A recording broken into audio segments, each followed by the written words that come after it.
একজন কাগজহীন মানুষের জীবনের গল্প, যেখানে ভোর হয় কিন্তু তার জীবনে সকাল আসে না।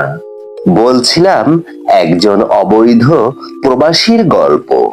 এক বিদেশের শহর, উঁচু উঁচু দালান, ঝলমলে আলো, আর তার মাঝখানে একজন কাগজহীন মানুষ। তার নাম কেউ জানে না, কারণ এখানে নাম নয়, ভিসাই তার পরিচয়। রাস্তায় হাঁটতে হাঁটতে সে সব সময় পেছনে তাকায়। পুলিশের সাইরেন শুনলেই বুকের ভেতর কেঁপে ওঠে ভয়ে। কাজ আছে, কিন্তু কাজের নিরাপত্তা নেই। মজুরি আছে, কিন্তু ন্যায্যতা নেই। দিনের পর দিন নির্মাণ সাইডে কাজ করে, হোটেলের পেছনে থালা মাজে। রাত গভীর হলে গুদামের অন্ধকারে ঘুমায়। ঘুম আসে না, চোখ বন্ধ করলেই ভেসে ওঠে মায়ের মুখ, স্ত্রীর অপেক্ষা, বাচ্চার স্কুল ব্যাগ। মাস শেষে টাকা পাঠায়, কিন্তু নিজের জন্য এক কাপ চা কেনার সাহসও হয় না।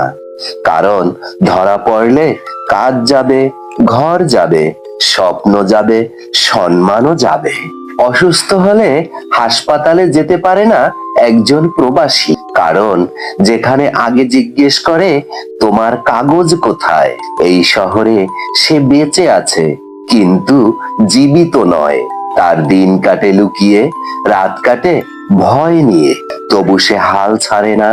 কারণ দেশে কেউ একজন বলে, বাবা তুমি কবে আসবে? এই প্রশ্নের উত্তর দেওয়ার জন্যই সে প্রতিদিন নিজেকে গোপন করে বাঁচে। সে জানে সে অবৈধ, কিন্তু তার স্বপ্ন অবৈধ নয়। সে কাগজহীন, কিন্তু তার ভালোবাসা সত্যি। এই পৃথিবী তাকে অবৈধ প্রবাসী বললেও তার পরিবারের কাছে সে একজন যোদ্ধা।